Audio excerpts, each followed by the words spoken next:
Shalom, selamat pagi Bu Masni. Jadi saat ini saya sedang ada di Candi Klero. Jadi Candi Kleronya ini dari geografisnya itu letaknya tuh ada di daerah Ngentak, Desa Klero, Kecamatan Tengaran, dan ini tuh berada di Kabupaten Semarang. Jadi masuknya Jawa Tengah juga.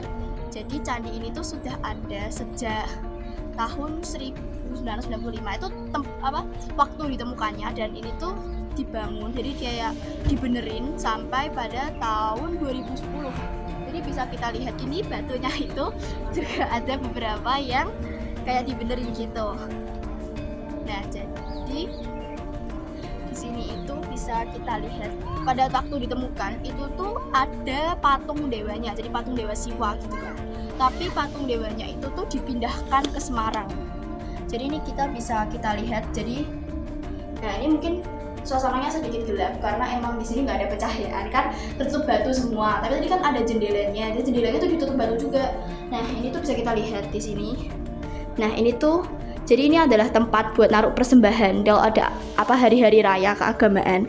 Dan itu batunya tuh sudah ada sejak dulu waktu pertama ditemukan. Dan ini tuh candinya ini tuh jauh lebih tua dibanding Candi Prambanan. Jadi lebih tua dibanding Candi Prambanan. Dan ini tuh ada kayak, nah ini tuh kan ada perabotan kan. Jadi perabotannya ini juga dari zaman dulu banget. Dan itu tuh ini ada patung. Jadi selain patung Dewa Siwa ini juga ada kayak patung kayak penyangga di sini. Dan itu sudah ada sejak zaman dulu. Kita bisa lihat kayak dari ukirannya itu tuh kan bagus banget kan. Kayak eksotis banget, dan itu tuh kayak beragam banget gitu loh. Struktur batuannya tuh kayak nggak rata semua gitu loh. Jadi tapi itu tuh menambah kesannya, dan mereka tuh pada zaman dulu tuh bisa membuat kayak gini. Dan itu kayak ada, nih kalau kita bisa lihat lebih jelas, ini tuh kayak ada kura-kuranya. Jadi kayak kura-kura, terus ini tuh kayak ada semacam ular atau gimana, saya kurang jelas, saya kurang tahu juga. Tapi di sini itu tuh jadi deh, tapi sini itu tuh hawanya itu jauh lebih dingin. Jadi jika kita bisa kayak megang batunya gini, tuh megang batunya tuh dingin banget. Jadi kayak dingin dan lembab dibandingkan batu-batu yang ada di luar yang terkena sinar matahari. Dan untuk naik ke atas sini itu juga saya tuh memerlukan tangga ya. Jadi saya turun dulu dan saya akan menunjukkan struktur-struktur bangunannya yang antara compare. Jadi saya akan membandingkan yang dari dulu dan yang barusan diperbaiki. Jadi kita bisa lihat sini, saya menelusuri dulu. Saya akan menunjukkan secara jauh lebih itunya. Dan candi ini itu tuh juga digunakan sebagai tempat upacara keagamaan. Kita bisa lihat di sini. Nah ini compare-nya, ini kan yang udah diperbaiki, yang sebelahnya ini pintu yang udah dari dulu, jadi bisa kita compare secara visual juga. Yang ini tuh sudah diperbaiki dulu karena mungkin sudah cukup rusak, dan yang ini tuh sudah ada sejak zaman dulu kala kan. Nah jadi candi ini itu juga dipakai untuk persembahan dan juga ketika hari raya agama Hindu. Jadi kalau ada hari raya agama Hindunya gitu, mereka itu sekitar 1, 2, atau 3 orang akan datang ke sini untuk bermalam di candi ini. Lalu mereka akan melanjutkan pergi ke Candi Prambanan, karena candi ini tuh jauh lebih tua dibanding Candi Prambanan. Jadi mungkin adat mereka akan datang ke candi yang paling tua atau gimana, saya juga kurang tahu. Tetapi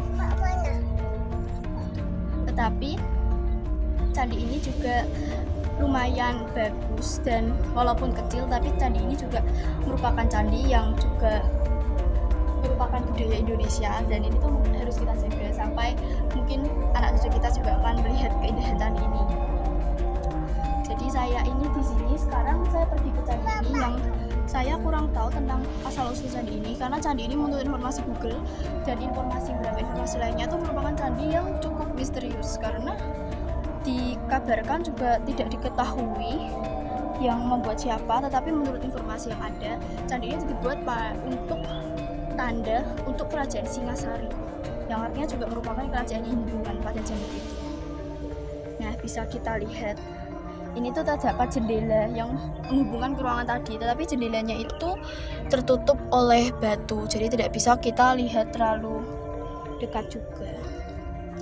Nah untuk candi-candi yang ada di Indonesia seperti Candi Prambanan, Candi Gedung Songo, dan candi-candi lainnya juga kan terkenal beda dengan candi ini. Tapi candi ini ternyata juga menyimpan asal-usul yang menarik dan bisa kita lihat. Jadi ini tuh kan candinya tadi ya, candinya lalu kita turun tangga dulu. Dan untuk turun naik ke candi itu tuh nggak boleh pakai alas sepatu, mungkin untuk menjaga kesopanan juga dan menjaga agar batunya tuh nggak gampang rusak kayak pas ditemuin pertama kali. Tetapi saya membuat video ini tuh karena untuk mengagumi beberapa budaya di Indonesia, terutama budaya-budaya seperti candi yang bisa dibangun pada zaman dulu sekali, dan itu tuh belum ada kayak mesin-mesin seperti sekarang juga.